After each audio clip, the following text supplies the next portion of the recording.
Hello and welcome to the Last Word on Spurs. We hope you're keeping very, very safe and well.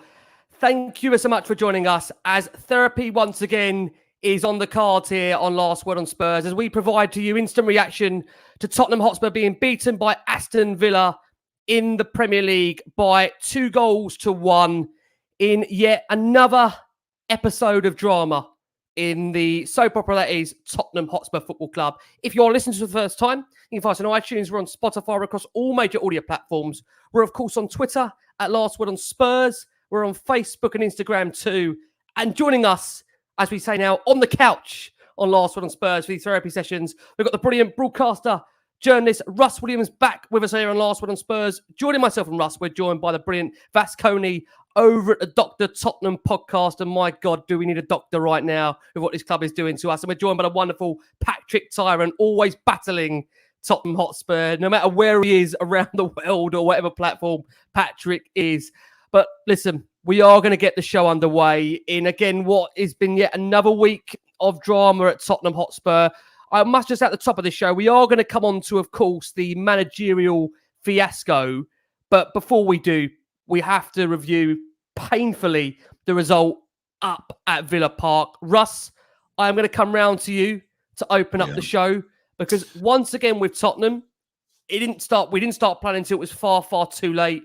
And the game was beyond us at the point we did start playing. It means Spurs' defeat to Villa sees Villa go level on points with Tottenham after their first home win against us in 12 seasons. They were 14 points, Russ, 14 points behind us when Emery took over in November, and have gone from relegation contenders to potential European football in a matter of months. And it does show you what you can do with a clear, coherent plan and direction if you do decide to make a change mid-season. So give me your thoughts, Russ, on that defeat to Villa and ultimately where this leaves Tottenham in regards to the rest of this season. Well, Ricky, thank you for having me on with your esteemed guests, and keep fighting the good fight. But it's getting harder, isn't it, by the week? And today at Aston Villa, we couldn't defend, we couldn't attack, we couldn't stay on side. It only started playing late in the game. But for Harry, it really does feel now to me that we would be a Leicester or an Everton, and we're in real danger of that next season. And I think the problem is on the pitch is the quality of a lot of the players, but it's the system we play. They know that our defence is dodgy. They know that we've got two central midfield players who don't really have an ounce of creativity between them. They also know that we play with two wing backs, so any coach who knows what they're doing can nullify what we're trying to do. And that's why, in my opinion, we keep conceding goal after goal after goal and having to try and come back in games. But I'm sure the listeners and the viewers will have their own views. But to me, it's blindingly obvious watching us play football. Really disappointing today because, you know, Europa League, I think we'd take. Conference League, I think we'd avoid like the plague. And even that might be a tough ask now unless something turns around. But without Harry, I mean, things are really worrying, I think. And his future now is going to be key to what happens at the club. But we are where we are, I think. I mean, you know, Conte went and Stellini, as we know, was given the job of caretaker. Now, I'm pretty sure that I'm not far off the truth here, that on the day that Conte went, Stellini was called in by the powers that be, and they said, oh, by the way, Antonio's gone. And he probably looked at him and said, well, I've already spoken to him on the phone. I mean, I've known him for years. I've been his number two. I do know that. And then they said to him, well, Christian, we want you to stay on as the interim manager. And he said, well, no, I'm with Antonio. He's gone. I want to go. And they said, well, the trouble is, if you don't stay on as the manager, you ain't going to get paid. So reluctantly, I think he stayed on. As we know, it went wrong. And eventually he was fired. And I presume that he was paid off. And then the club went to the sticking plaster that is Ryan Mason. Now, the point I would like to make about Ryan is, and I like him, I don't think he should be doing the job now. But if the club really believed in him, they should have given him 10 games to try and get Tottenham into the top four and not half a dozen. But we are where we are, and Ryan is there until the end of the season. So last night, we all read that, Julian Nagelsmann, the ex-Bayern Munich manager, is of no interest to Tottenham Hotspur. I can tell you categorically from a contact that I've got in continental Europe, he definitely was in discussions with Spurs. So last night, when they decided to put out this story, what I believe has happened is there was contact. Don't know by who. I don't think he was sitting down with Daniel Levy, but I think it was put to him that they would rather like him to be the new manager. So obviously he went away and did his due diligence on Spurs, asked all the people on the football grapevine, watched the videos of the last few games, almost certainly watched Antonio Conte's truth serum speech, and probably thought, well, if I go to Spurs, I've got to lay down the law and I'm going to ask for this, and this to get this club back on track. Otherwise, what's the point of me going? That was communicated, I think, to Tottenham, and the rabbit in the headlights were there. Oh, no, we can't possibly do that. If we didn't do it for Antonio, we didn't do it for Jose, we can't possibly do it for him. And I think he got the message back. Then he said to them, well, if you're not going to do that, I'm not going to join your football club. Thank you very much. Then the board went, oh, my God, remember Nuno and that shambles of an appointment all those days, 87 days, whatever it is. Quick, comms department, get a little statement out saying we're not interested in Nagelsmann before he does something. And the truth of the matter is he isn't interested because of what he asked. And the club were actually a little bit disingenuous, I think, to say that it's okay for journalists to print that they never had any contact with him. There was one journalist who said Tottenham were concerned that he hadn't left Bayern Munich for long enough. This is absolute tosh, folks. It's rubbish. So we're not going to get Nagelsmann now. And I'm telling you, I'm 125% certain that Tottenham had some communication with him. And you've got these guys in the media department of Spurs, presumably are very good at their job. In my experience in the media, dealing with them, they're great. But it's an autocracy. And if they want to put something out, they want to deal with something in a certain way, they are told by the powers that be, no, we're doing it this way. And that is what happened on Friday night and ruined a lot of Tottenham fans' weekends, because we were really, really looking forward to Nagelsmann. It looked as though it was on. Everything we'd heard, it was all going positively. But it isn't now. So that's what I think has happened. And I'll tell you one thing, there's a smell. If you take a deep breath, can you smell it? Go on. It's called Brendan Rodgers. That's what we're going to Russ, get. What an intro. What an intro to the show. No, but that's how I see it, Ricky. Yeah. And I'm telling you, I don't blame the comms boys and girls at Spurs, because I've worked for media companies, television, radio stations, where I've heard these discussions about negative publicity and what they're going to do and how they're going to keep stuff out of the papers and all that. And they will be working in exactly the same way, because they feel that their brand will be damaged with openness and talking to the fans. I'm nearly finished, sorry.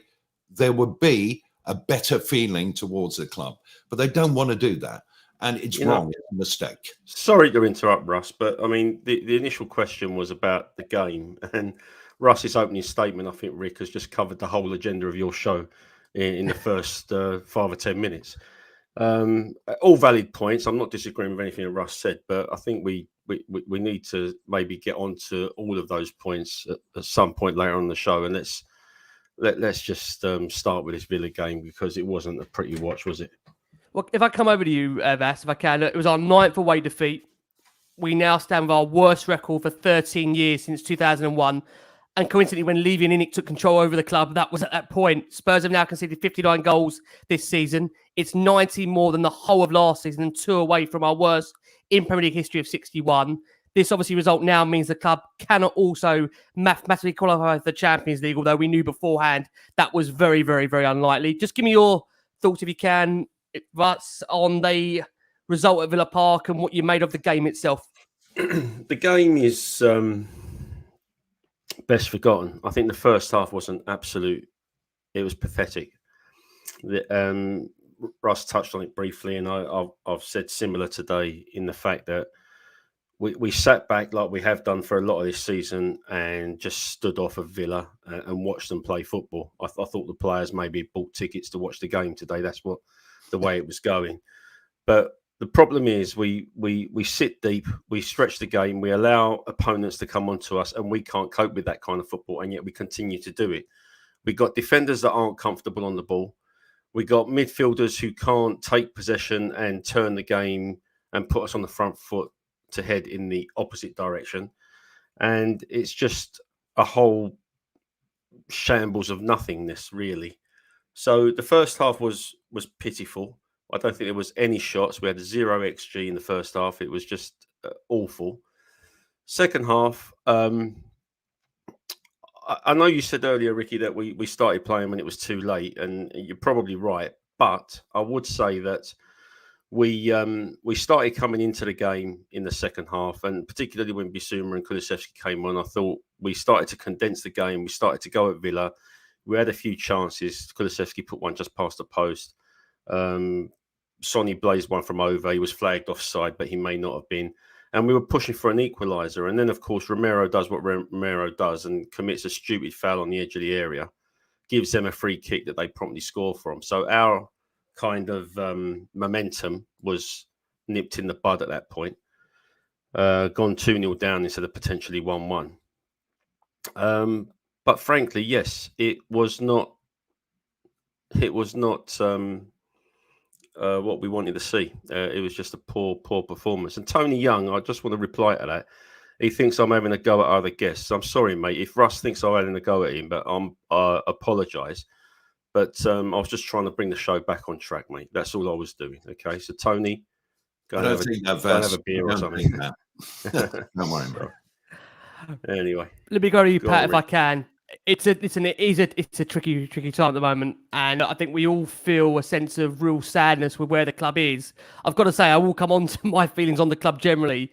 That at the moment, I'm at a point where emotionally, I just feel so untouched from the club with what we're watching, with what we're seeing, with just the element of Tottenham Hotspur. Like, I don't recognise who this club is anymore. Like, I really generally don't recognise who this club is anymore. But look, Pat, to bring it back on track, you look at Villa, who at also one point in the season, as I mentioned that word, directionless, but they made the necessary changes to get their season back on track. They've got a clear plan. They've got a vision that's supported by their fans. And I have to say that we have no real idea what we're doing. I do fear, as Russ was alluding to in his intro there, that I am concerned with what is to come times ahead. And you take into account as well, our record at the moment with Tottenham, 2023, 2022 Premier League record away from home, 5 wins, 5 draws, 8 losses, not a single away win out of London since October. Just give me your thoughts, if you can, Pat, on today in general and how you feel with relation to Tottenham at the moment. Yeah, geez, where do I start? But yeah, first and foremost, good evening, good afternoon, good morning to everyone watching this. It's a shame. I don't think I've come on this after a win or after a positive result. That's crazy. So not yet, I'm always Pat. We're working on it. That's me and Pat in the same club. But it's just the thing is that we went into this game. If I'm being honest, I knew we would lose, but I was hopeful that we would win. I was crossing my fingers, crossing my toes. It's like a double-edged sword because realistically, finishing strong gives a false momentum and hope to this team when we all know it's rubbish, it's washed, it's rinsed. There's no legs left in this team. We squeezed every ounce of juice from the sponge. The magic sponge isn't working anymore. This whole regime, whatever you want to call it, needs to be torn up and started again.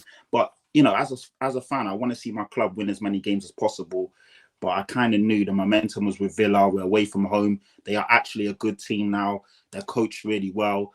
Unai Emery came under a lot of stick when he was at Arsenal, but he's a fantastic coach. I mean, his trophy record tells its own story. And if you look at how they were set up, they were so compact. Their high line was so immaculate and disciplined. They caught us offside 5 times in the first half, 5 times. So just as a unit, they just play well. It's the same team that Unai Emery inherited that were literally relegation contenders. There's been no signings. It's the same bunch. So it just goes to show when there's a plan and a coach who actually can coach football. and is obviously experienced and good, what a difference he can make. And I feel for Ryan Mason because he's been thrown in the deep end. And I like him. He's a good guy, possibly will be a good coach. But right now, he's not ready. And you can see that. The results, yes, again, you know, Liverpool first game, Man United second game. Then obviously we got a win. Then today, but a better coach will get better results out of this team, even if I do think the team isn't good enough. And just like you said, Russ, the midfield is absolutely woeful. We've got two players in the midfield too. I don't know if any other team in the league plays a midfield two, personally. I might be wrong, but I don't think they do.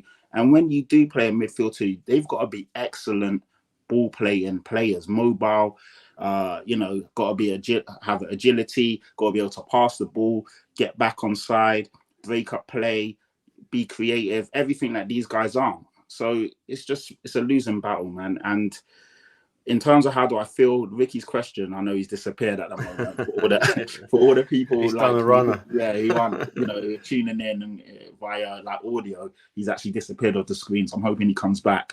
But in terms of how I feel, disconnected. Like, we lost today and I'm just like, I'm annoyed. Of course I'm annoyed that we lost, but it's not like before I'd be raging and looking at the table, oh man, you know, is this going to affect our top four hopes, or how far off are we, and looking at the fixtures. I actually don't care, if I'm being honest. It's just like, I just want the season to fast forward to the end. That's how I feel right now. The sooner it is, you know, whatever date it is, the end of the season, the better. And we see where we land. We're finished where we deserve to finish.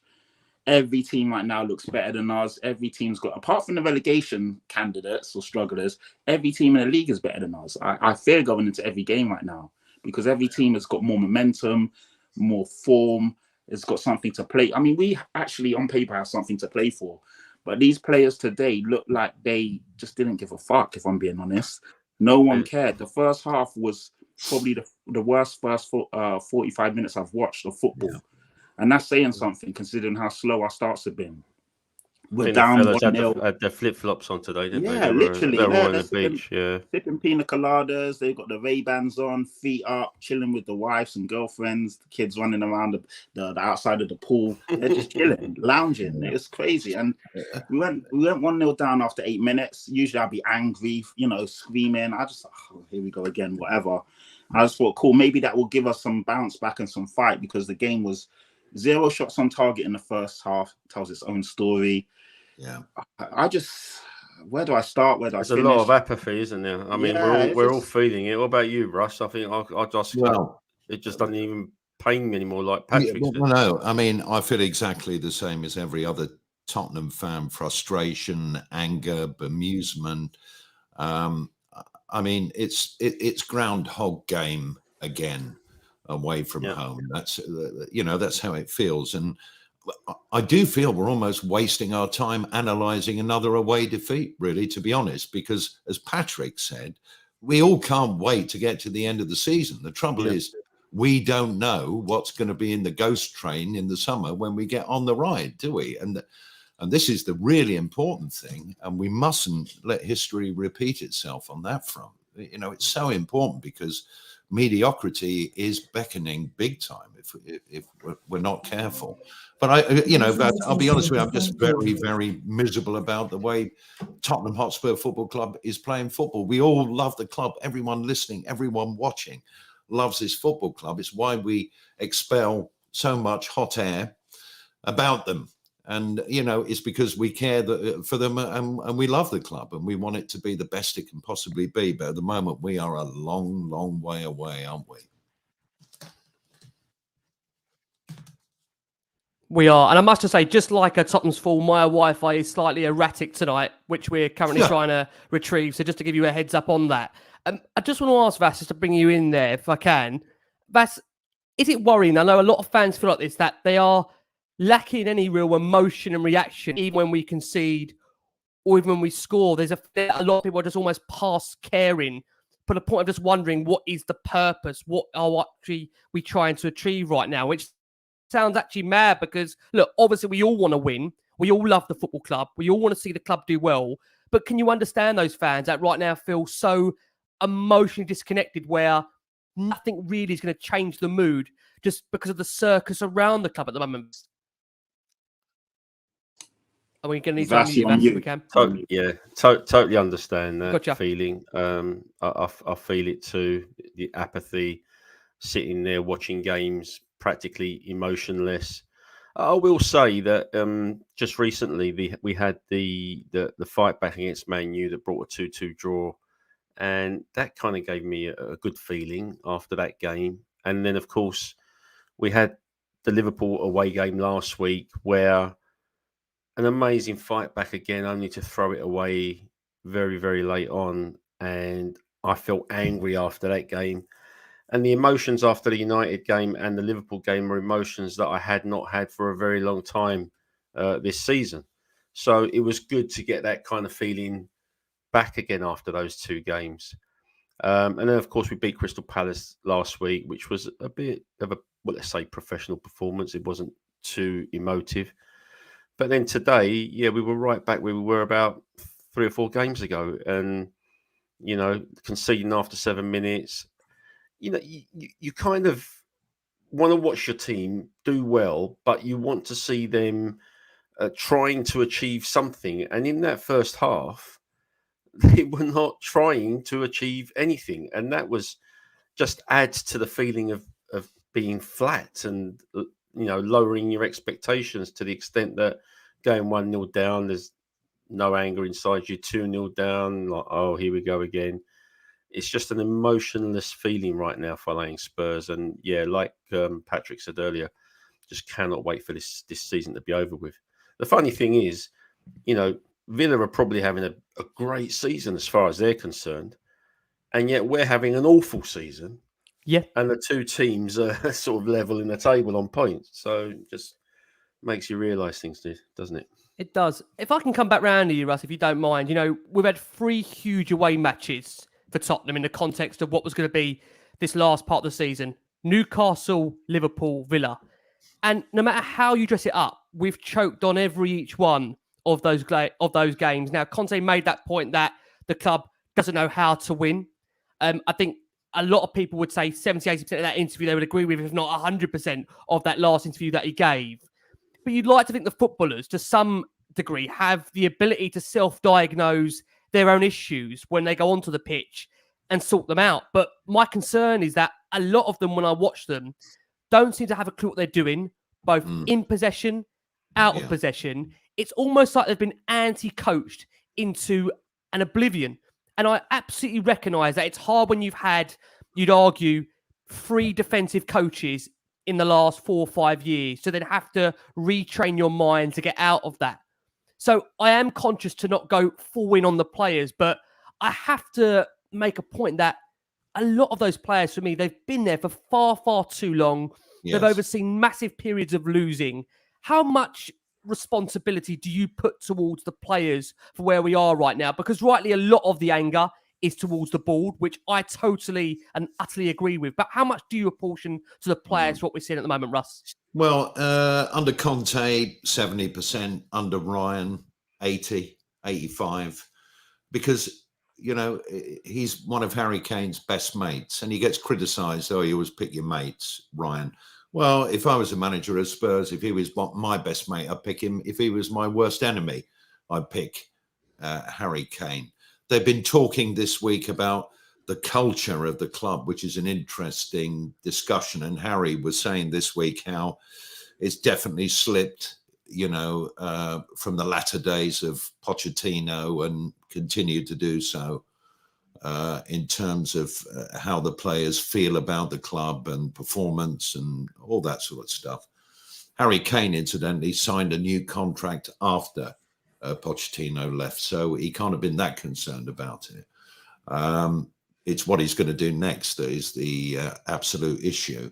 But, you know, it's easy to say, I think, everyone, that it's confidence. Oh, they're not confident. They look, and Vass and Patrick summed it up when they were talking earlier. They looked in the first half today that they actually didn't really care. And maybe they feel like we do, but we just can't wait to get to the end of the season. But, you know, you would have thought they'd be playing for the badge, their futures, because some of them, whoever comes in, are going to be on their way. There will be some new faces. How many, how much they'll cost, how effective they'll be, goodness only knows. We'll maybe come on to that later. But I do hang a lot of the way that we're playing at the moment on the players. Having said that, I caught a bit of commentary on the radio today, and the very experienced commentator and his co-commentator said Villa are playing like a team that are coached. Tottenham look as though they've never been coached. Pretty damning, isn't it?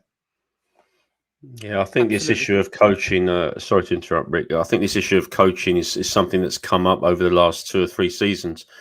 You know, if you remember under Mourinho, he kind of allowed them to undertake their own sort of fitness regime and everything else, the players. I don't know that Mourinho ever coached up anybody.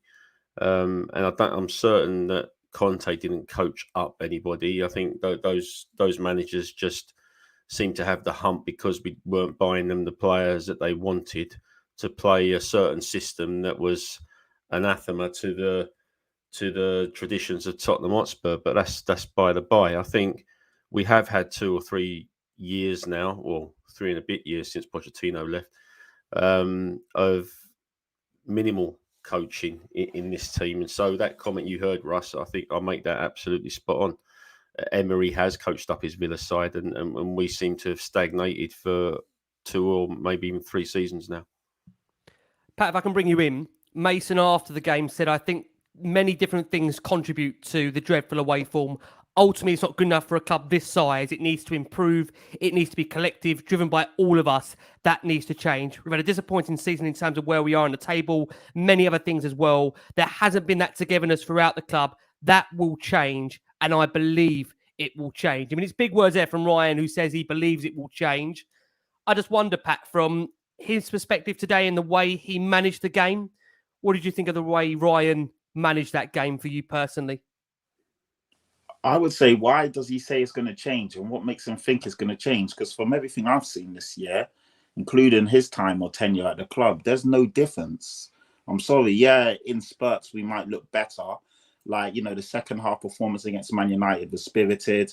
When we were 2 goals down, I can't remember the score.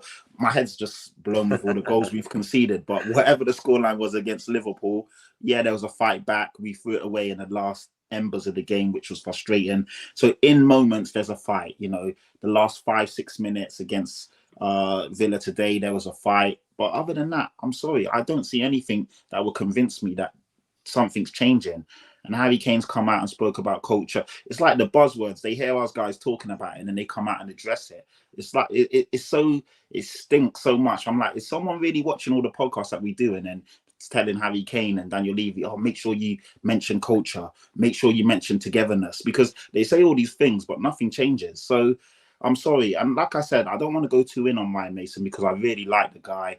And I think he's a fantastic guy. He's so young, well-spoken, yada, yada, yada. But I'm sorry, as a manager, I'm not seeing anything to convince me that he's the man for the job. And I like the fact that he stood up and said, yes, I want to put my hat in, you know, in the ring, and I want to be up for consideration. But what have you shown me? Nothing. And yeah, I don't know. What was the question, Ricky? I'm sorry. we are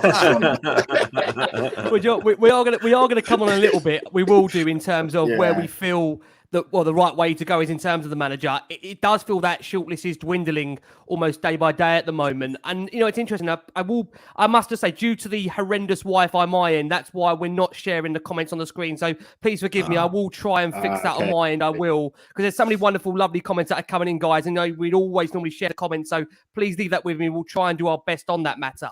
But it's interesting, you know, there was actually a comment I did pick up on that I apologize, I can't give the credit to. Someone asked the question, did the Nagelsmann news from the Friday actually bring the morale of the squad down? Is that part of the reason why we saw that really poor first half from Tottenham? And it was, you've got to say, it was really, really poor from Tottenham generally, which we are going to come on to shortly. But, it, you know, at the moment, Mason did end that press conference by saying that he's unsure if the injured Eric Dyer and Japhet Tanga will play any more part in Spurs' season. So what we will just do, we will just go for our first break of the show for our listeners that are on audio. Taking into that break, you are going to hear directly from Ryan Mason, who gives you his instant reaction to that defeat up at Villa Park in the Premier League.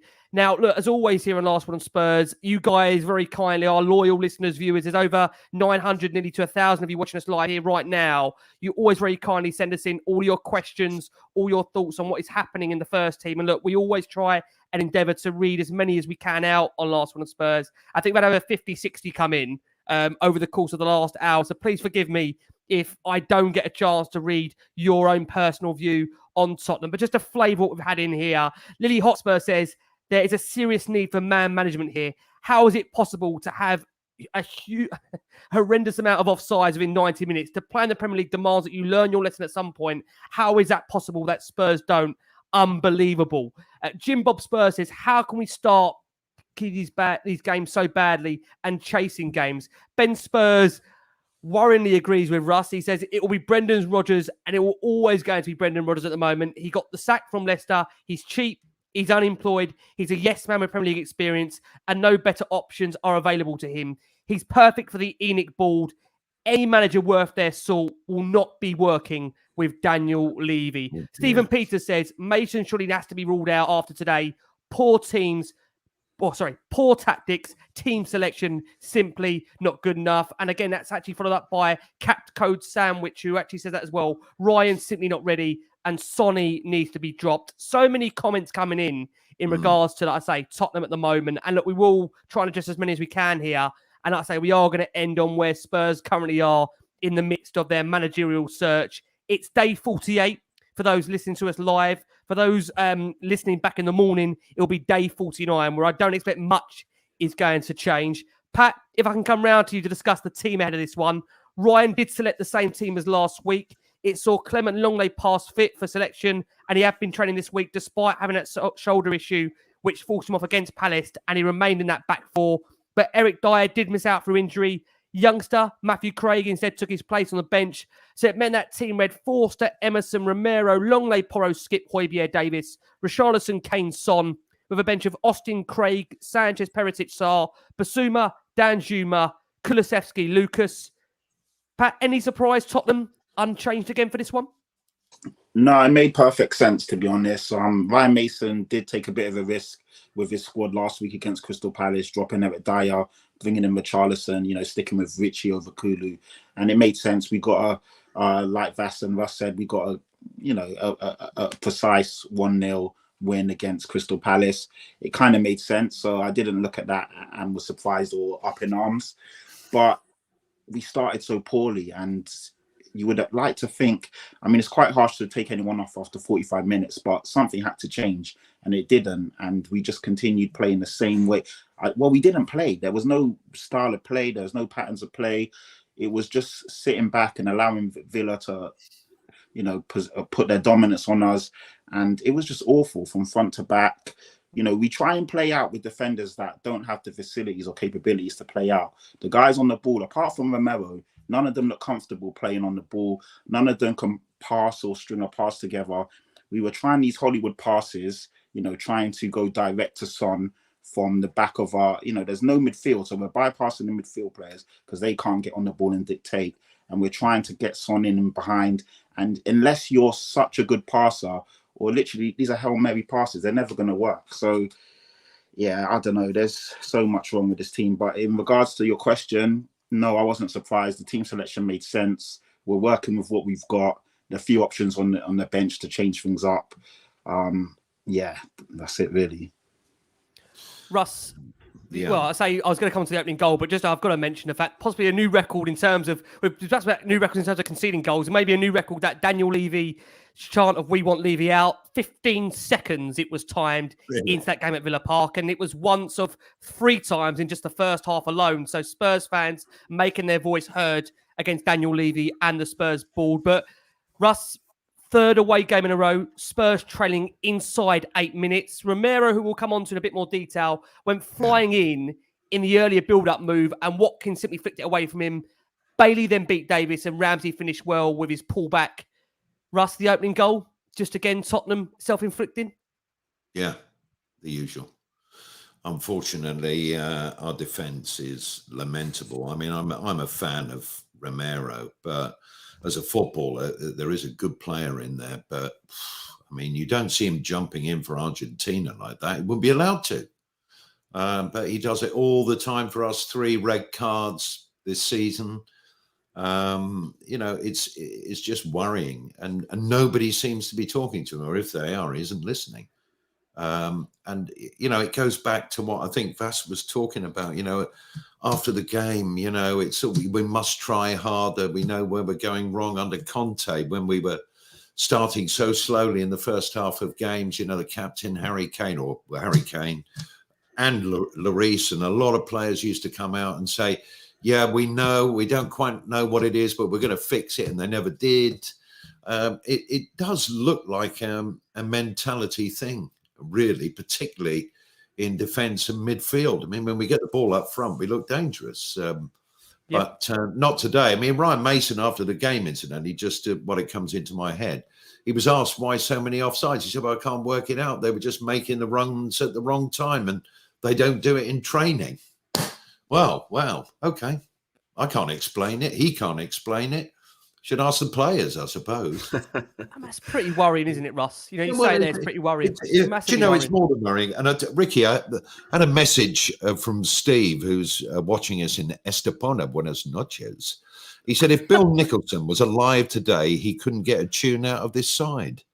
We nearly got to the promised land, but when push comes to shove, or push and run comes to shove, this chairman won't deliver or invest. And, it's a good point. Everyone is coming back to the same thing, and it affects everything that happens on the pitch. We have a squad of players that largely are not good enough to play the sort of football we expect as Tottenham fans, and to get the results we expect as Tottenham fans, and to win things. That's where we are, as Patrick very eloquently laid out earlier. So we can talk about conceding this goal and the next goal, which we'll talk about in a minute, but nothing changes, Yeah. I mean, we're talking about nothing changing, Vass. If I can come over to you. Across the last 5 games in the Premier League, Spurs have conceded 7 goals in the opening 10 minutes. The first minute against Newcastle, the 5th minute against Newcastle, the 8th minute against Newcastle, United the 6th minute, Liverpool the 2nd minute, Liverpool the 4th minute, Villa the 7th minute. Russ has said there, mentality.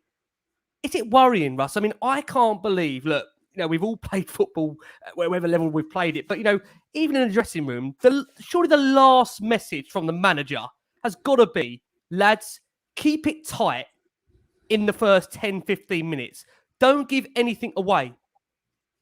Just give me your thoughts, Vass, if you can, on those horrendous stats in the opening 10 minutes of a game, the goals were given away. Well, Eurovision will be more entertaining than watching Tottenham, I can tell you. Tonight, that's saying something. Have you heard the finish entry? Bloody hell. Anyway, I was at the Newcastle game, and it was a true horror show. I mean, Liverpool was bad enough, but Newcastle was the mother of all horror shows. And I was with a mate. Unbelievable. And I pointed at the clock, and it had 8 minutes 38 seconds. I said, "Look at the time," and we're 3-0 down, and the defending was non-existent. Nobody looked as though they cared. This is the familiar thing. And I can't understand it, because, we would all love to put the shirt on and, play for our club, but we're nowhere near good enough. And we happen to realise that. I think we've just got a few players who don't quite realise that they're not good enough. I mean, I think that's the reality of it. And the club, it comes back to due diligence over the years, bringing in players. It's absolutely obvious. Our football club, some terrible decisions have been made. After the game today, Unai Emery apparently has briefed a journalist, I want Giovanni Lo Celso at Aston Villa. He could see something in him. Why can't anyone at our club? We know he's a good player. It's bonkers, really.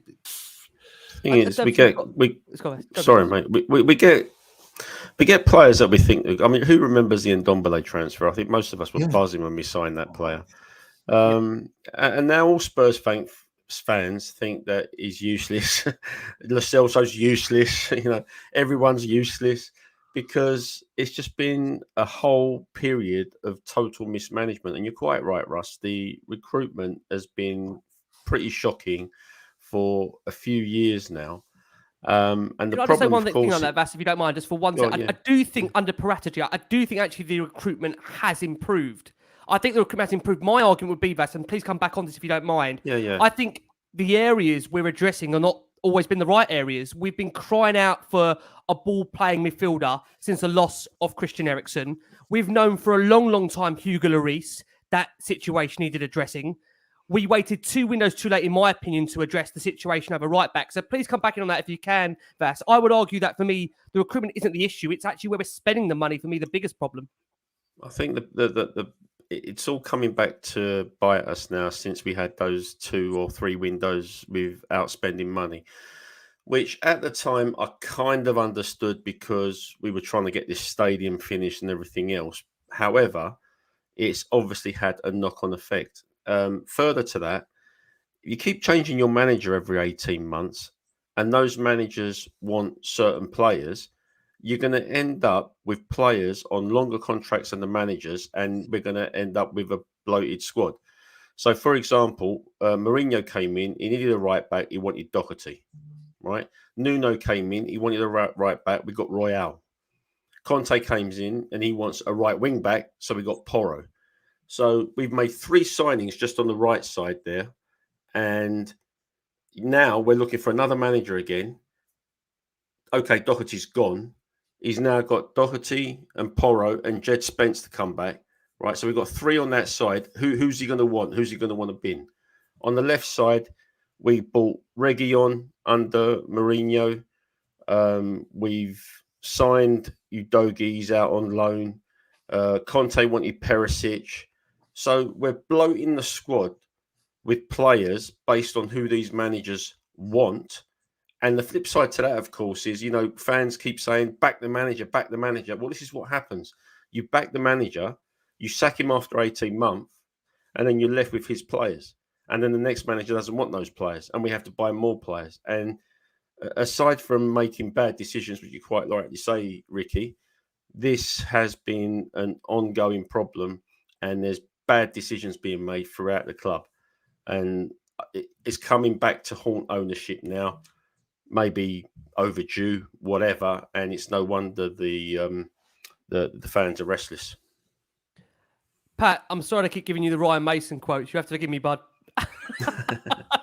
Ryan Mason said on these slow starts that if we want to be a big team and compete at the top table, we have to understand that can't happen. To go a goal down so it's difficult to take. It was disappointing day, if I'm honest. I felt first half they were better than us, but I don't remember Fraser Forster having to make saves. With the ball, we kept things wrong, but we got better in the second half, and their keeper made a great save at 1-0. I just wonder, I have to ask you this question, Pat. Again, we're going to analyse the managerial debate a little bit later on as we look to close the show. But first half to second half, is there an argument as well that by the level Villa were playing at and by how poor Spurs are, that a lot of these teams that we've played under Ryan's tenure, they have backed off a little bit in the second half and taken a bit of a second gear because ultimately they felt they've not needed to exert themselves too much. And it has made Spurs look better. I'm not disagreeing the fact that Spurs have definitely improved in an attacking threat under Ryan Mason. But what I would want to maybe make the argument is that the teams that we've faced in the first half, they've outplayed us in a huge amount of periods. And my worrying situation is that I know Ryan has been, for some, they feel he could be the right man for the job. I've said that, for me at the moment, given the lack of games he's got to be analysed on, I think that's very hard to make that call. But do you see a massive, massive difference in between first half to second half of today's game for you, Pat? I think, Ryan Mason, again, he doesn't shy away from the media and he answers the questions. He doesn't give political PC answers. So I'll give him credit in that respect. But other than that, any fan who thinks that Ryan Mason is ready or they'd like to see him appointed, they need to get their head a wobble because the kid isn't ready. He's a kid and he's not ready. He's managed about 15, maybe 16, being generous, top flight games. And today gives you a prime example of why he's not ready. Every team that plays us right now, they do their due diligence, they do their research, and they come fast out of the traps or out of the blocks, and they hit us at 100 miles an hour in that first 10 or 15 minutes because they know we've got a soft underbelly. We can't play out from the back where we're going to be scrambled and they can easily get 2 or 3 goals. That was Aston Villa's game plan. It was Liverpool's game plan. It was Newcastle's game plan, even Man United, and it works. We don't have a game plan when we play these teams. We play the same way every single time. Labour us, ponder us, back to the goalkeeper. The goalkeeper, even when he takes his goal kicks, how often does he go long? He passes it to the one side. He passes it to the other. We try and go down the wing, but the wing backs aren't really good enough to beat a man. So it goes back and forth and back. It's so boring and it's so predictable. And everyone that plays us knows how we play. So for Ryan Mason to not even try and switch it up, not once did we try and attack Villa's, weak points. Not once did we learn that Villa play a high line. It's a very disciplined high line, but move the ball around midfield, get them out of shape, and then go long. Why are we trying to go long every single time the same way? And we know it's not going to work. So for Ryan Mason to come out and say that, it shows that, to me, he's not ready. Because if you would have asked Unai Emery the same question, I guarantee he would have said, we watched videos during the week. We saw what the defenders do. We saw we could, maybe he might not say that because he doesn't want to give that away. But any good coach who's worth their salt would be able to tell you that's the reason why we're scoring so many goals against Tottenham. It's not a coincidence. These guys know what they're doing and they know where to attack and who to target. They know that Romero's a good defender, but if you get on the wrong side of him, he's going to be aggressive and give away a cheap foul. They know that obviously Lenglet is okay on the ball, but he's not great. Eric Dyer, atrocious in every single category you can think of. They know that if you hit the ball hard at Fraser Forster, he's a decent goalkeeper, but he's not big enough and quicker. So he's not quick enough to get down low, and it's probably going to be a goal. They know every single thing. Like I keep saying, it's not a coincidence that we're conceding the same sort of goals. It's not a coincidence that these guys are attacking the same sort of passages and catching us off. It's not, we're not just unlucky when we go to St. James's or today, Aston Villa. So I don't understand him saying that. It just shows he's naive and really and truly, again, like I said, he's not ready for the job. A top manager would have never set us up to play like that. I'm sorry. What worries me, if I can come in, and I'll come over to you, Russ, is the lack of in-game management during a first half. And I do agree that we improved second half, like we improved second half against United, like improved second half against Liverpool. But what I'm looking for is a manager or a coach that can actually change things in-game in a first half and not have to wait until half-time to speak to the players and then look to try and resolve an issue. We see a lot of teams and a lot of decent coaches that can actually tactically change things mid-game that can resolve an issue at that point. And I worry Can that, I just say one thing, Ricky? Can I just say one thing? If you look at Arteta, how many times do they do tactical timeouts where a player will pretend he's injured or a goalkeeper and they bring the players in and they'll have a huddle and then he'll change things around as the game's going on? When have you seen us ever do that? And that's either the manager or the players being smart enough. I see a lot of teams do it. Newcastle do it as well. They have tactical fouls or someone will pretend they're injured and then everyone quickly runs around on a water break and the manager's, relaying certain information or he'll move a player. I've never seen us do that when we're under pressure or under the cosh. And again, that's naivety. Not in what I can see recent memory. Please, again, tell us if you can. Again, I will apologise that we're having an issue with sharing the comments on the screen. So many wonderful comments. We'll try our best to see if we can bring these into the show. Russ, if I can come over to you. Look, we saw Longley at one point pass the ball out straight for a throw. Son did hit the post after rounding Martinez. And we saw Porro give away a loose pass. And Forster did make a good save to deny Bailey from close range. Buendia hit the crossbar. We saw a third set of we want Levy out chance that came directly from right at the end of the first half. And if I analyse that first half, Russ, and apologies for doing so, just that the stats that came out of that first half, 0 shots, 0 on target, 0 corners, 44% possession from Tottenham, and Jason McGovern's favourite, Spurs created 0.00 XG in that first half. Russ, anything of a worse first half this season? I know there's been a few that rival that. I mean, they're probably, there's a lot that are all right up there. Probably a silly question after Liverpool, of course. Newcastle and Liverpool. But again, that's right up there, Russ, isn't it, in terms of another lethargic first half? Yeah, well, we all know the reasons why. We're in the minutiae department now, aren't we? It's, excuse me, it's how we get out of it. As a football club, is it regime change? Is it the right manager? I just feel we're going round in circles every game, really, talking about pretty much the same thing. And we all know what the problems are. The 4 games that Patrick mentioned there, he's quite right. All 4 of those managers of those teams, Newcastle, Villa, Liverpool and Man United, are infinitely more experienced than ours, obviously. They're tactically aware. They know exactly what they're doing. They do their homework. We just don't seem to do any of that. I mean, I don't know what you think, Vass. It's just like a wasteland, really. The way that we are playing football, particularly in the first half. I mean, admittedly, today it got better. Bissouma came on, was the best midfielder on the pitch for Tottenham after about 2 minutes. Yeah, he looked good. Yeah, he looked good. Yeah, I mean, he's going to be a very good player. But to go back to that point, Vass, what do you think? It's just the same. I think our football's reactionary, Russ. Okay. Instead of being proactive and, like you're saying, doing your research on the opponents and coming up the game plan to start the games quick, we've just been conditioned. Ricky alluded to it earlier about having a series of managers who play a certain way. Maybe these players have just had the urgency in their games essentially, I wouldn't say coached out of them, but it's kind of gone. And we're starting these games so slowly. We're waiting for stuff to happen.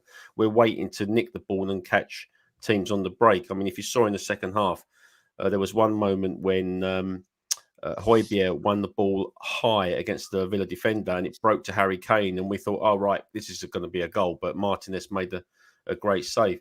And we're sort of waiting for something to happen as opposed to making it happen. Now, I know Pat said earlier about we've been playing it long and everything else. I think that was reacting to Villa's tactics today because they were pushing up. They were catching us offside. There wasn't much space in the middle. And it felt like that there was space behind them to play that long ball for Son or Richarlison to run onto. Unfortunately, those guys weren't making they weren't timing their runs properly. And it's probably also to do with the fact that we don't have the players at the back who can play those accurate passes or timely passes for them to run onto. But yeah, I hear what you're saying, Russ. I'm with you. I think the way we've played this season, I mean, even before the World Cup, if you remember, we were starting games really slowly and then coming on strong in the second half.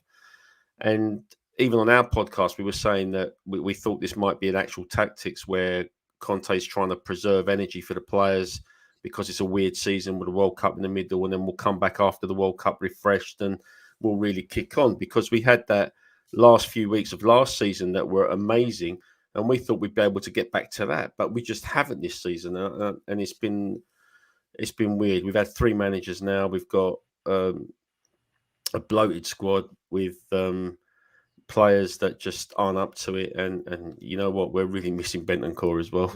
Oh, listen, I think, again, he's been absolutely priceless for sure. But, I mean, generally, like I say, at Tottenham at the moment, you do fear what's coming these next few weeks. You know, look, again, we are going to come on to, of course, the managerial debate. I know that, again, is the elephant in the room, which we are going to address at the end of the show. But generally, at the moment, the players look really like the fans, just really devoid of any confidence or any real understanding as to what the direction is of the football club. And I will say that again, that for me, that comes right from the very, very top.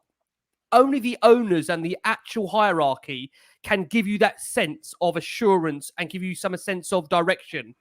And if that is not happening, that will in itself transcend on the pitch. I've been saying that for a very long, long time. I mean, Russ has been here for a number of shows over the last few weeks, as has Pat as well. Yeah. That, you know, again, without that sense of real feeling that everybody's putting in the same direction. And Ryan's comments, as I mentioned at the start there, says it all. He says we've lost that. You know, the players are talking about a lack of culture. And ultimately, you do feel something has to change. You know, I feel something has got to change at board level. Who do you think's pulling the strings of the club now, Ricky? Well, listen, I think, again, we have to make this point. Daniel, of course, is the chairman. Donna Cullen, I think, I will say this on here, and again, I know very well that a lot of the Spurs board listen to Last Word on Spurs and watch Last Word on Spurs. I think Donna heavily influences Daniel's opinions on many things. And I think, in a way, Daniel has had a lot of criticism, rightly so, definitely. But Donna should also be taking a brunt of it as well. Daniel's name is sung in that stadium pretty much now, every week, home and away. Donna Cullen's name isn't. And yet, again, I will make that point. You know, I think it's not just Daniel that is definitely accountable for what's happening. It's Donna Cullen. It's the rest of that Spurs board. And the reason why, in my opinion, we are where we are is because nobody is willing to say, we've got it wrong, we've made a mistake. There's a refusal, an absolute refusal to hold their hands up and say, we've done something wrong. But we are all human, and this is life, and we don't always get things right.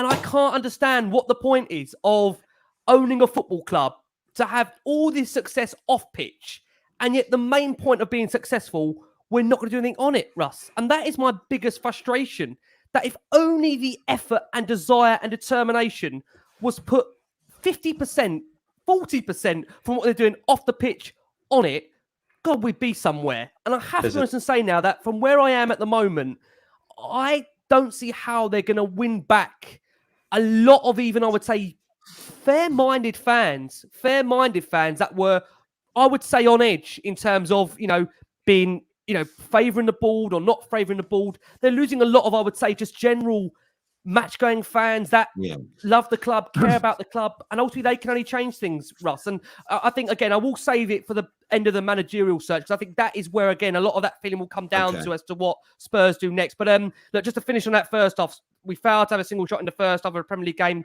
We're still on the first half in the last 6 seasons. We're coming on to it now. Man City 2020, Palace 2021, Villa 2023. But second half, we did make a couple of changes. We saw Richarlison off for Kulusevski, skip off for Bissouma. And I have to say, Bissouma, I was really impressed with him today. I think he brought energy into that midfield. It was his first game back since February. And I think he looked fairly bright. And I will say that, again, naturally amongst a lot of negativity at the moment, maybe Bissouma coming back into the fold will get unnoticed. But I think it was a good sign to see him back. Ultimately, we'll see, of course, with these next 2 games to come, how much time he will get. But look, good to see him back. I don't know, Vass, you want to make a point there on Bissouma? Happy to see him back in the team? Definitely. And he did do well coming on. I think a new manager might allow him to flourish. I don't understand why Conte wasn't even giving him a look in earlier in the season. So I was really happy with the Bissouma signing last summer. So we'll see. We'll see. Maybe a new manager is what you need. Maybe a new manager is what a lot of these guys need. There's no question that question that some of the players need to be shipped out, and the squad needs refreshing. I don't doubt that for a moment. But I refuse to believe that all of these players are rubbish, because they're not really. I totally agree. I do. Pat, just to bring you back down to earth, you didn't need to, but I'm going to bring you back down to it again. Douglas Luiz, direct free quick, 25 yards out. The foul conceded by Romero. Forster got a hand to it, but I do think he should have done better, really. We've been given a lot of praise in terms of how he's come and looked a real commanding force as opposed to Lloris recently. But it is now 59 goals conceded. 61 goals conceded is the Premier League record for Spurs, Pat, in terms of conceding goals in the Premier League. Do you fear we're going to break that record this season? 100%. We've got Brentford and then we've got Leeds away. And Leeds will be playing. Leeds got a point today, a spirited display against Newcastle. Dare I say, if they had better quality players, which is a bit of a oxymoron, because if they did have better quality players, they wouldn't be where they were at. But if they did, Bamford wouldn't have missed the penalty or wouldn't have been so wayward in his passing and blah, blah, blah. But it looks like they're going to have something to play for on the last day of the season. And that's not what we wanted as Spurs fans, because if they're hungry and on it, we are going to get blown away. But to put things into context, we've conceded 59 goals this season. And I was shocked when I heard that. I was watching it on the stream, commentary. So I did my research, because I was like, that doesn't sound right. And like you said, Ricky, 61 is the most we've ever conceded in the Premier League era. And I think that was 0-0-0-1. I mean, there's still 2 games left. And we're conceding at least 2 a game. And that's been conservative. City have conceded 31 goals. Newcastle 31. Arsenal have conceded 39. Fulham, and I'll bypass a lot of teams. Fulham have conceded 49 goals. Brighton have conceded 45. Chelsea, as rubbish as they are, have conceded 41 goals. Crystal Palace have conceded 46 goals. Wolverhampton Wanderers have conceded 52 goals. West Ham, who we all laugh at, who are absolutely crap, have conceded 50 goals. Everton, who are shocking, one of the worst teams in the Premier League, have conceded 53 goals. Tottenham Hotspur, considered one of the biggest teams in the world, one of the best clubs in the Premier League, we've conceded 59 goals. We're just lucky that we got Harry Kane and that Heung-min Son, who typically is a great striker, world-class finisher, because we scored a lot of goals. But if we hadn't, our defence is shambolic. It's shocking. 59 goals conceded, and we still got 2 games left to play. And like you said, going back to your point, Fraser Forster, it was such a silly foul for Romero to give away on the edge of the box. There was no need for it. There was no danger there. He didn't need to lunge in. He was protesting with the referee, but it was a definite foul on Ollie Watkins. Luis stepped up. Douglas Luiz stepped up for the free kick. Decent free kick because he got over the wall and it was on target. But oh my God, Fraser Forster has to save that. It was nowhere near the corner. It was essentially in the middle block of the goal. So really, he got a hand to it, but it made it actually look worse.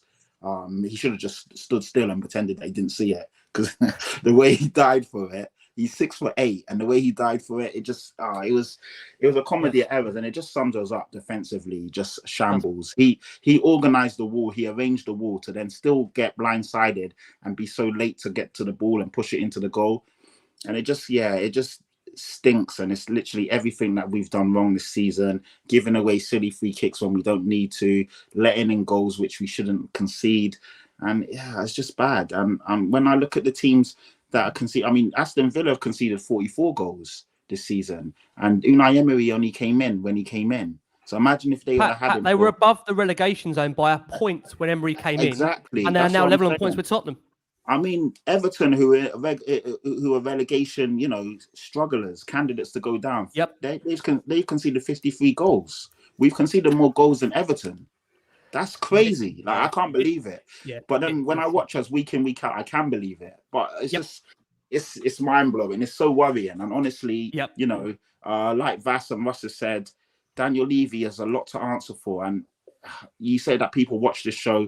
If they do, please, I'm begging you lot. We're Spurs fans at every level. There's casual fans, there's match-going fans, there's fans that watch every game, home and away. There's people that tune in from all over the world, wake up out of their sleep to watch Tottenham play. They all deserve better than this, because this is it's so crap. Like, I watched the game today and I was just I'm just as I've said now, there's an acceptance now that almost there is a sense of no real care. And I think at a point when you get to that as a fan, that is a real sad point. Right, we must finish on this. We've got to look ahead to the managerial debate. I am aware of people are asking me, have you seen Matt Law's tweet? I have seen Matt Law's tweet.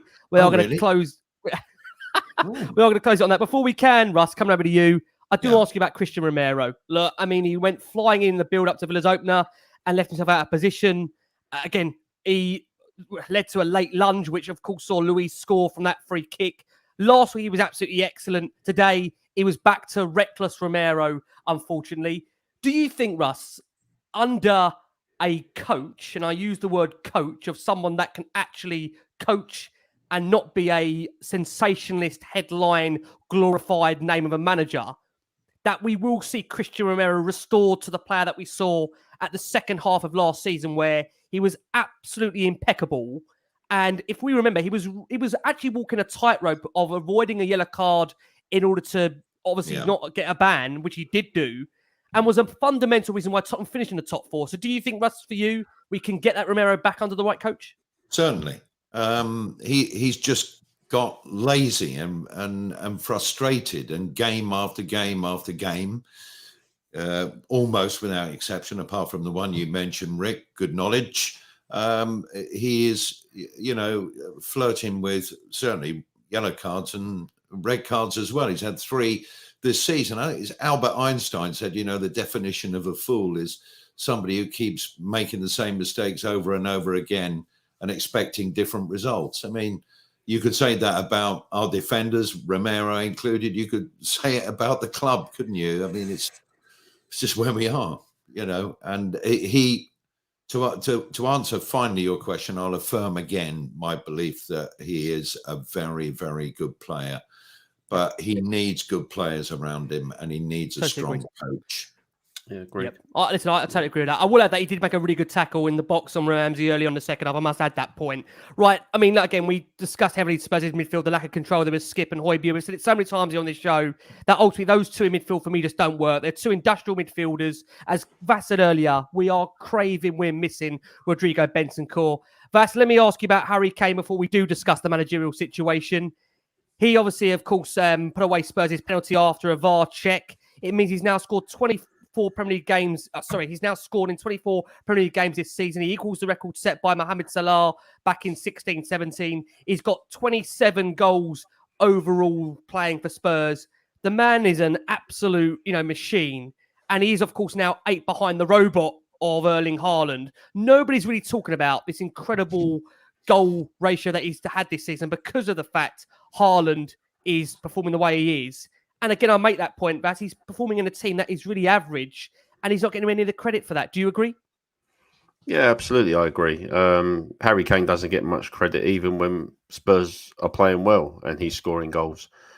2 or 3 golden boots. I lost count how many he's got, and still people are looking to 3, yeah, and still people are looking to do him an injustice and whatever. But it makes you. I think Russ alluded to it at the start. If Harry and Pat as well, if Harry Kane wasn't in this team, where the hell would we be? You know, it's just frightening to even think of that. But the man will have a statue built of him outside White Hart Lane. I hope he does anyway. It's funny though, he done a couple of interviews. He did a long one with Sky this week, and the way he was talking kind of made me feel, oh, is he a lot more likely to stay next season? And if so, I kind of felt a little bit like that. We'll have to wait and see. Maybe he'll just run his contract down, but we may very well still have him for another season. And if by some miracle we make a good appointment and fortunes change, then all well and good. Alternatively, if we carry on the way like we are, we could be in a relegation fight. Well, listen, what we are going to do, we are going to go for our final break of the show for our listeners and audio. For those that are watching us live, there's over 1,000 of you watching us live right now. So thank you so much again for all of your incredible support for Last Word on Spurs. We're joined by a brilliant broadcaster, the wonderful Russ Williams, back on our screens here on Last Word on Spurs. I think for him, for his own sake, I think it's his last time this season. Yes, it is. We'll get him. That's a man that completely shut it down there. Definitely his last time this season. We're definitely joined by Vass Koni for the last time this season. He made that clear in the green room before he came on. And we're joined by the wonderful Patrick Tyrant, who unfortunately for Pat's sins, he's back on with us, I think, double for these next few weeks. Poor Pat, what he's having to go through here. Please send Pat all your love, and for these wonderful people that have given up their time for Last Word on Spurs. Right, we're going to start at the headline topic of where we are right now, because ultimately there has been some more news this evening from where I was going to start in regards to the current situation. So Matt Law, obviously very well-respected journalist, of course, of The Telegraph, has made an announcement via his own feed that Mauricio Pochettino has agreed terms with Chelsea, and a contract and an announcement will be due in the next few days. In relation to Tottenham, he says Spurs have no head coach, no director of football, and seemingly no idea of where they are going. Quite why they don't want to pursue Julian Nagelsmann right now is anybody's guess. But it would be accurate if Daniel Levy told the German, it's not you, it's us. So Spurs currently, we are 48 days into the 2023 search for a new manager. For those listening back, it will be day 49. I don't expect that to massively change, guys. I think it's going to massively change for you today. So if I can open up with you, Rust, obviously the headline news on Friday was that Julian Nagelsmann will not be Tottenham's head coach and will not be part of the interview stage of Tottenham's process. He was, of course, the biggest name, you'd say, linked with the vacancy since Conte left the club in March.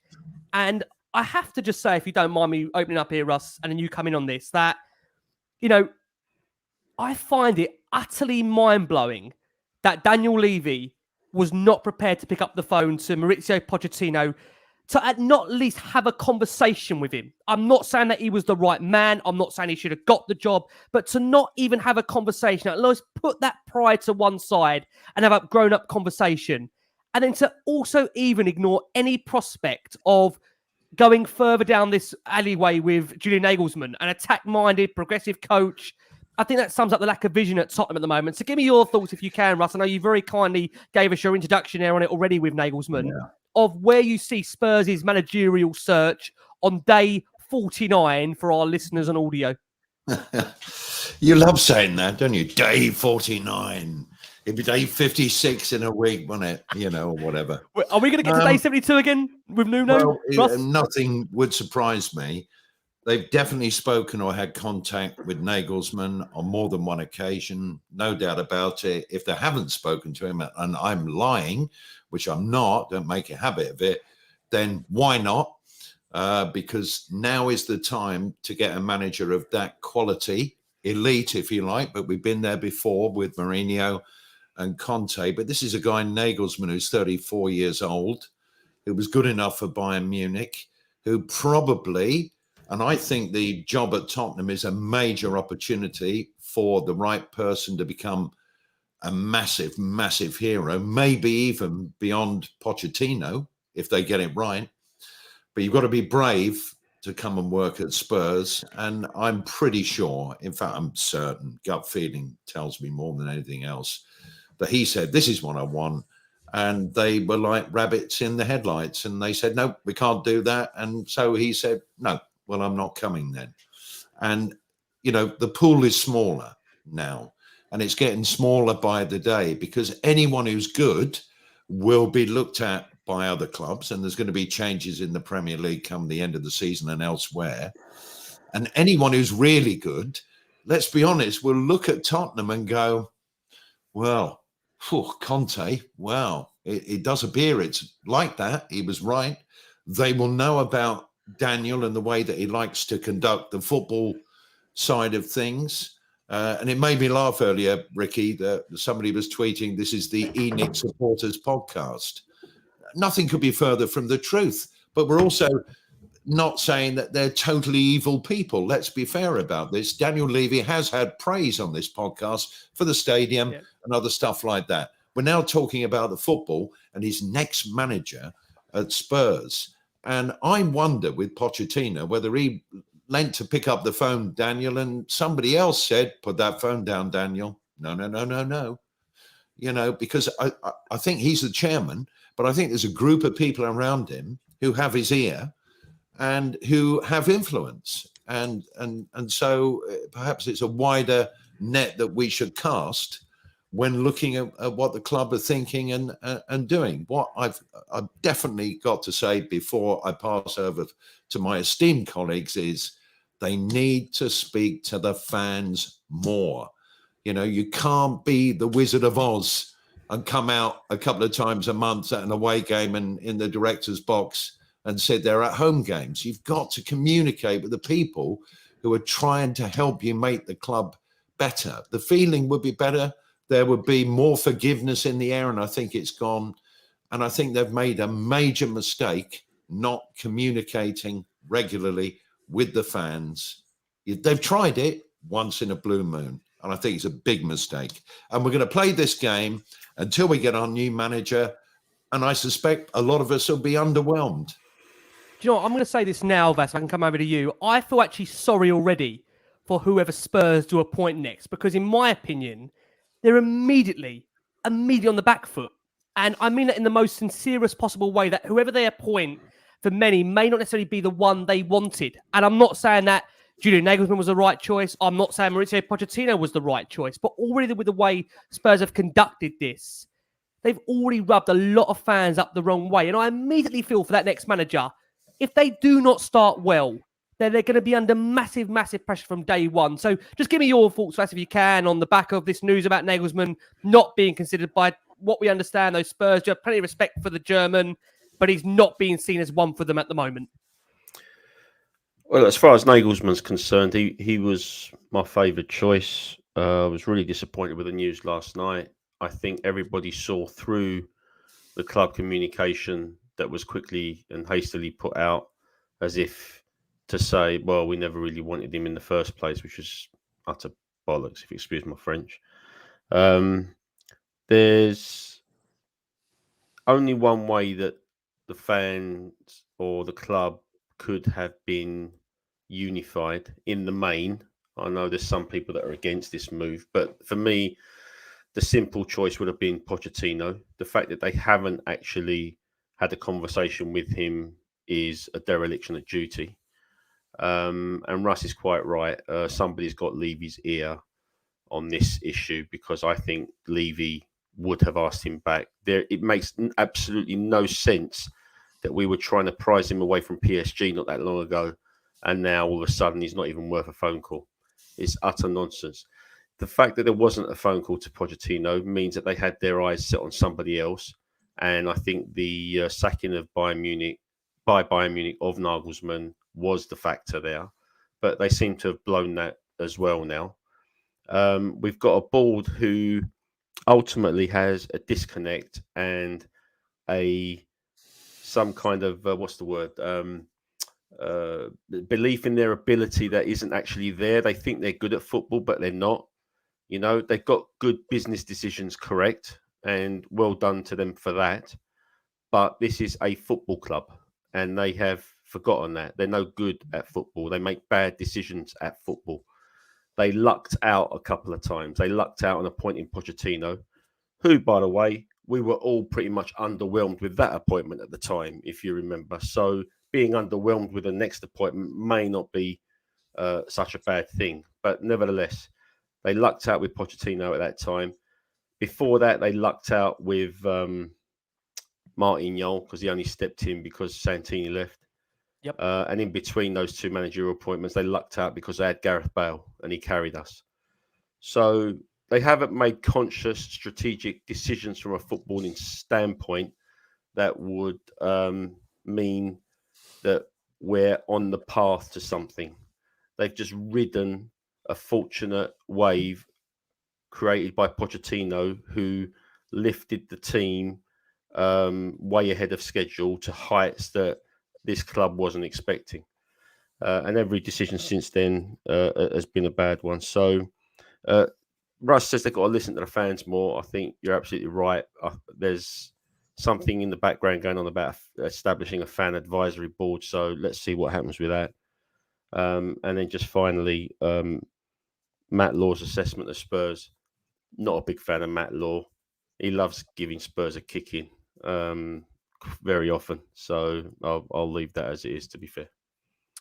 Pat, if I can come over to you. I mean, it was indicated on Friday night that Nagelsmann wasn't convinced by the direction of the club and intended to head this summer.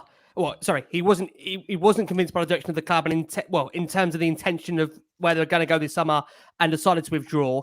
It's also been reported that he was against fulfilling they were against fulfilling his specific demands. He was looking for assurances on sporting director structure, of recruiting, wage and transfer budget. Again, these are just, you'd feel it's the most obvious things that any manager or any coach would want to know before they come into the job. But if I can ask you, Pat, where we are right now in this managerial search, as Russ said, the pool is getting smaller.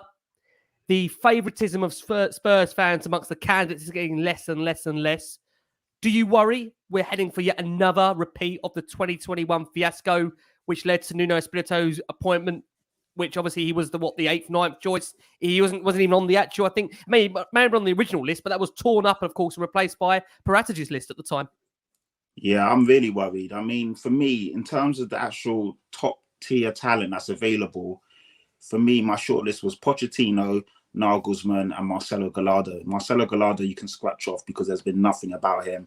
I know he's obviously Argentinian, managed at River Plate. His English might not be that good, so I understand why people may not think about him, or the board haven't looked at him. But Pochettino was available, and all, like Vass and Russ were saying, we had to pick up the phone, talk to him. Now he's going to Chelsea, which is a nightmare. But for me, Nagelsmann was the number one choice. As soon as he became available, and things like this don't happen that often. It's like a sliding doors, almost like too good to be true. Is this a fate moment? Like, he was available. He's young. He's energetic. He plays fantastic football. He's at an age where he's not too away from the squad in terms of the players. He understands their culture. He understands that. But he's also got that presence because he's managed massive players at other clubs. No one can question his credentials because he's done it at Leipzig. He's done it at Bayern Munich. He literally ticked all the boxes. We were talking about, we want someone essentially in Poch's ilk who does this, who does that, everything. Poch was available, so we could have went and got him. But I understand that a lot of the players that Poch failed with, dare I say, are still here, and it might be too soon, so you go for Nagelsmann. But the fact that we've now dropped the bag or dropped the ball on both of them, it just makes me, I'm really confused with what's going on with this club. And to quote my guy, Lee McQueen, I've got to quote this. And obviously I can say my own punchy stuff and I can come out with my own quotes, but this is so good that I just had to steal it. Well, I'm not stealing it because I am quoting and shouting him out. But shout out to Lee. And he said, look, this is what he said on the 16th of the 4th. Daniel, please, can you communicate the vision and the plan for Tottenham Hotspur Football Club, ... Please cover in detail culture of the club, the board's responsibility, director of football, manager and coaching staff, recruitment, players, fans, and any other business. So the reason why I saw this is because he literally retweeted it or requoted it a couple of hours ago, and he goes, "It's been 48 days since that." So it just goes to show, and this is why I said, Ricky, I have a weird feeling that these guys are listening in and they hear this podcast and they hear certain things and they take a couple buzzwords and then they say, "Oh, please guys, can you report this or say this in your latest, interview or segment? Culture of the club, direction, But none of it is adding up. There's no direction. There's no culture here. Levy's not making the right choices, and unless he pulls something out the bag, and like Vass said, I mean, the Pochettino one we kind of stumbled upon, but dare I say, this is 5 or 6 years later. We're meant to be in a total different stratosphere now. The stadium built, we've been a Champions League club for many a year, which we weren't back then. So the pool should be better, the level of players should be better. The name on the brand of the club is bigger. So why are we still essentially going down that same road when we're meant to be bigger, better, and badder than that? This is 5 or 6 years later. Why are we now trying to do what we did back then? Surely we should have evolved as a club. Surely we should have a plan now and a strategy and a direction. Why are we trying to tap into what we did then? And we lucked up with Pochettino. I remember when I first heard that we were linked to him, I was like, "What? Who?" And I remember saying it, and I hope I don't get hate for this, but I was like, the guy can't even speak English that good. I remember his interviews at Southampton. He had to have a translator every time they won a game. And everyone was coming out. Luke Shaw, he was a player that we were linked to because he was at Southampton and doing well. And I was like, this guy doesn't even speak English. How can we bring him in and this and that? And obviously he came and his English, got better and we all fell in love with him. But that was a long time ago. Why are we still trying to go down? I just don't understand what's going on here. It's just, it baffles me. I mean, I don't know. I think even a 16-year-old who has a bit of anything about them could come in and do a better job managing this club, and that says something. Because I'm just shocked that the decisions we're making. Pat mentioned Gallardo. Sorry, Ricky. That if they do listen to this podcast, then, make a phone call. It's not a hotline, just to let you know. I want to be. Can I just say, they clearly haven't been listening because look what's going on. They clearly haven't been listening because look what's going on at the moment. I think if Pochettino, Rick, had got the call, he'd have walking across broken glass without a shadow of a doubt. Now, whether that would be the right decision or not, who knows? Yes, another question. Because when he came into the club and how, as Vass brilliantly put it, he took us from down there and we went to places that we never expected to go as a club pretty quickly. I mean, he had the potential, dare I say it, to be our Wenger, but it all went wrong. And he was our best manager since Birkinshaw, Russ, wasn't he? Yes, exactly. And if he'd have been backed, as he talked about before the Champions League final, who knows where we could be now? It would, I would say we'll be in a lot better place. But as I've also said to you before, Ricky, who marries or remarries their ex-wife or ex-husband? Very few people. So I think there is an element of that. But I will say again from on the board, I have to say this. People saying this is an Enikin podcast. I think you don't listen to us every week if you do think that, because again, we've been ultra critical on the board and everything that goes about them. But again, I will say that I think ultimately at the top, and it's been like this for a very, very long time, it's pride before progress. So men are the same as that. Ultimately, they will, want to save face on everything, and it's not fair. I'm going to close it on this, guys, to all of you. And Pat, I'm going to come to you first on this. As we know at the moment, as things, again, for those listening on the Sunday here, we understand the shortlist remaining at the moment is Luis Enrique, which is understood to be of a part of interest, which was at the point of where Paratici was at the club as well. Sporting Lisbon's Ruben Amorim, Feyenoord's Arne Slot, and Bayer Leverkusen's Xabi Alonso, while Roberto De Zerbi and Ange Postecoglou have also been linked.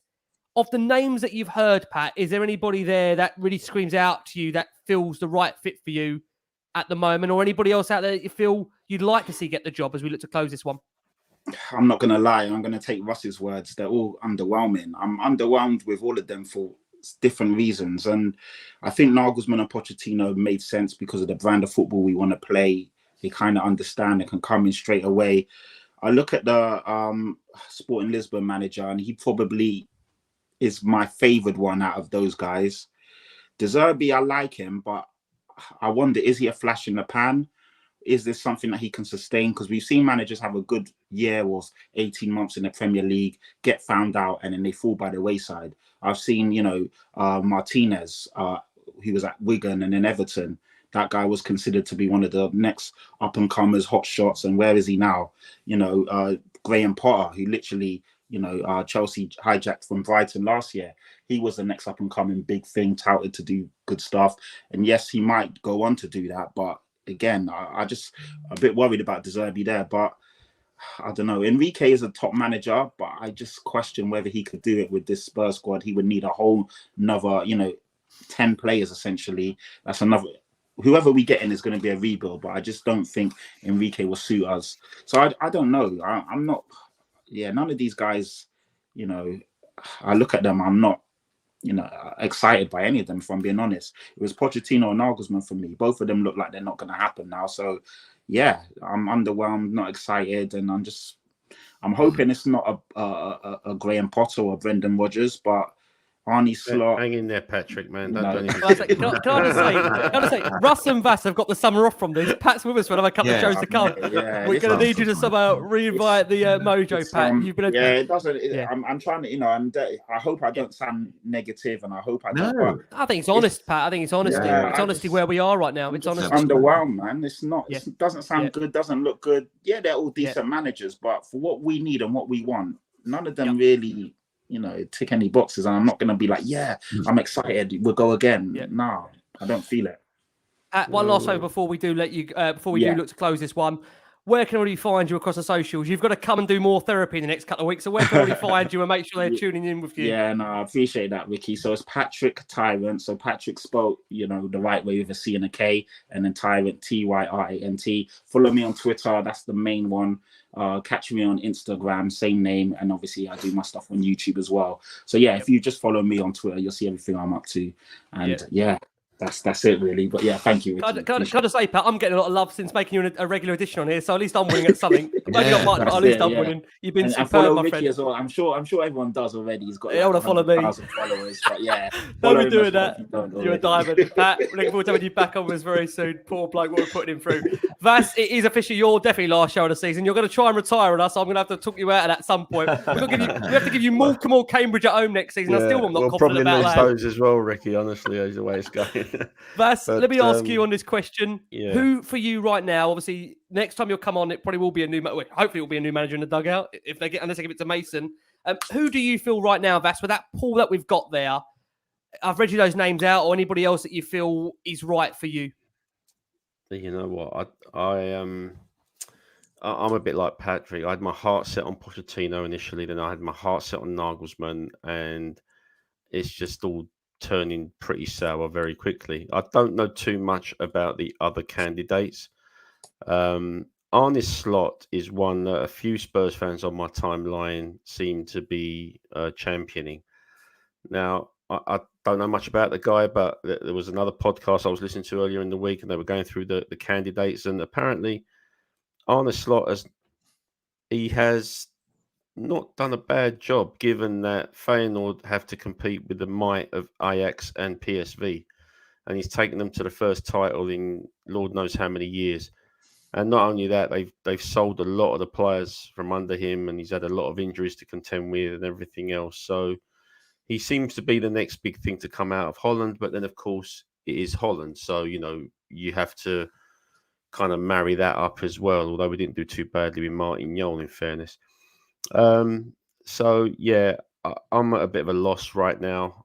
I don't know. I just want to enjoy going back to Spurs and watching us play. Yep. Ultimately, I just want to enjoy the experience of watching my football club play football and play football the right way, and hopefully win more games than they lose. So yeah, I don't know who to recommend. I mean, Xabi Alonso's an interesting one. I kind of think maybe he's worked under some great managers. He's got Premier League experience. Maybe he's got the gravitas to come in and impress somebody like Kane and some of the others who'll have to work under him.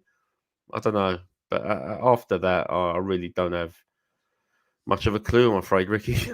Can I say, Vass, you are one of the most positive Spurs fans that I always have ever listened to or watched in terms of, you and Dr. Tottenham and even before that, Hotspur America.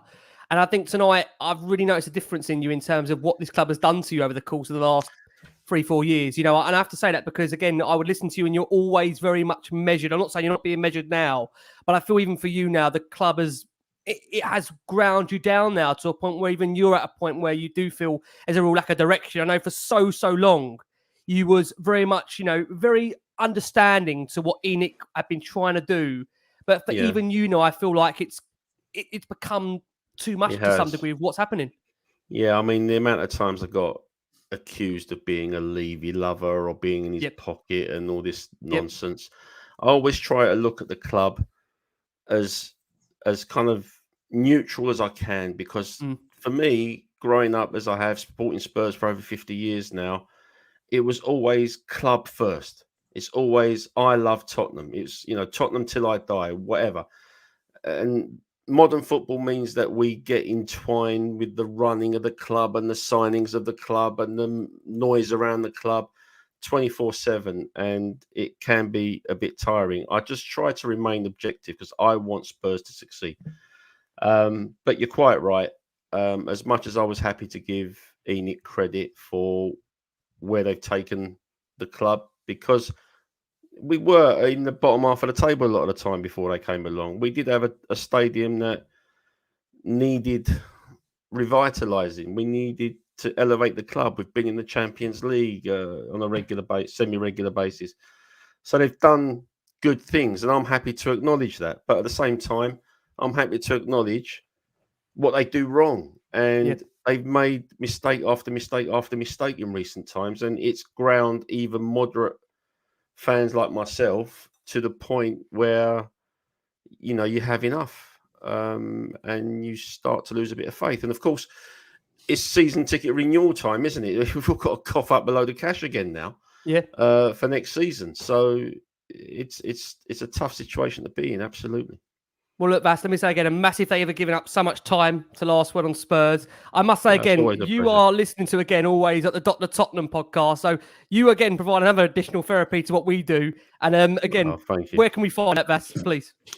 Yeah, Dr. Tottenham podcast. You can find it wherever you get your podcasts, whether that be Spotify, iTunes, Amazon Music, wherever there's a podcast, Podbean, we're there. We're also on YouTube. We normally broadcast Sunday evenings around 8 p.m.-ish. But follow us on Twitter. That's where we do most of our communicating. That's at DR Tottenham. Amazing. Yeah. Thanks for having me on, Rick. And just to guilt trip you, Vass, people are saying do not go. So I will be in touch.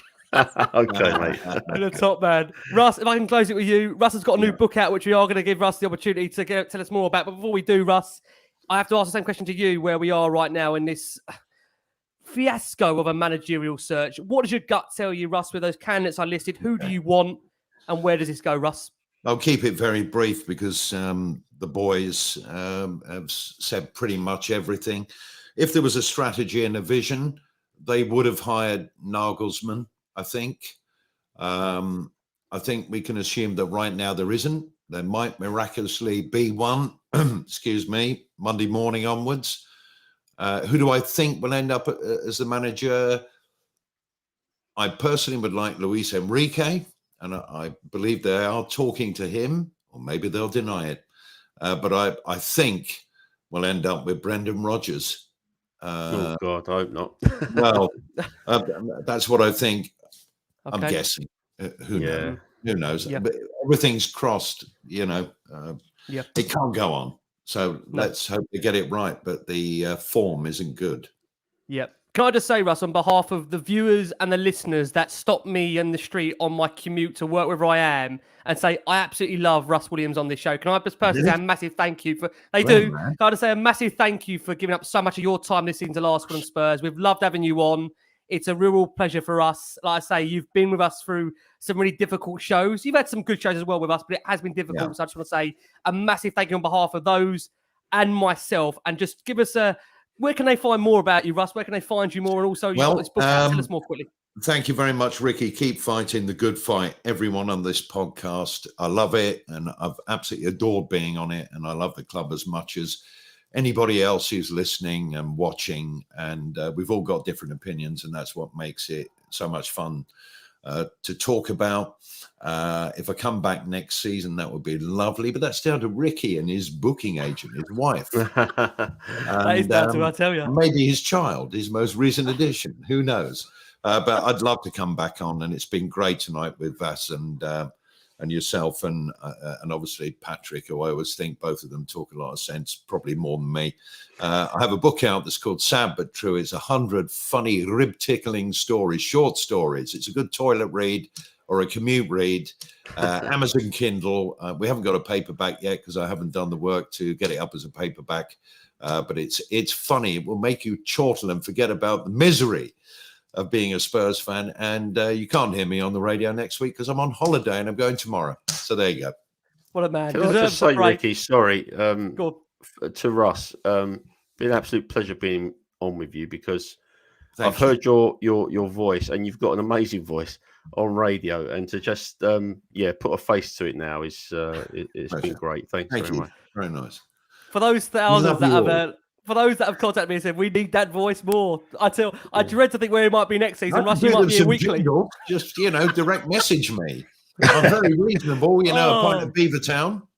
Oh God, I tell you. And for those that I've actually put in the comments, the dog's okay. The dog is actually back on his feet. Shout out the club. It seems since the dog got mended, Russ, the club fell apart. So I won't hold you responsible for that. It was a cruciate, and it's been a long, hard battle back, but the dog's back. Yes, I'm delighted to say. The dog outlasted Hugo Lloris. What can we say? What can we say?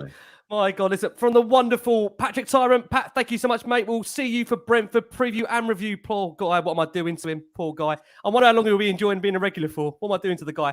From the wonderful Vass Koni at the Tottenham podcast. Go and listen to Vass's show tonight for you, listening on audio. I'm sure, again, more Tottenham therapy. We need that. And from the wonderful Russ Williams, as I think Crack says, a voice that you need, almost like honey being tickled in your ear. That's from Wretched Crackle, that is, I tell you. Yeah. Crackers, bless him. You know what he's the wonderful like. Russ Williams. You know what he's like, you do. From Russ, from Pat, from Vass, from myself. Guys, keep safe, keep well. Believe it or not, we will come again. We will. And as always, come on, you Spurs.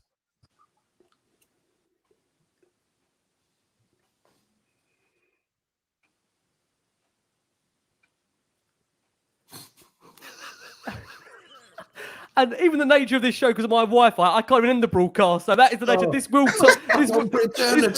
almost like the timer. This will time out. But I'm going to what I might have to do is I might have to close the guys here on the show to actually try and end the show. But look, from all of us here, please.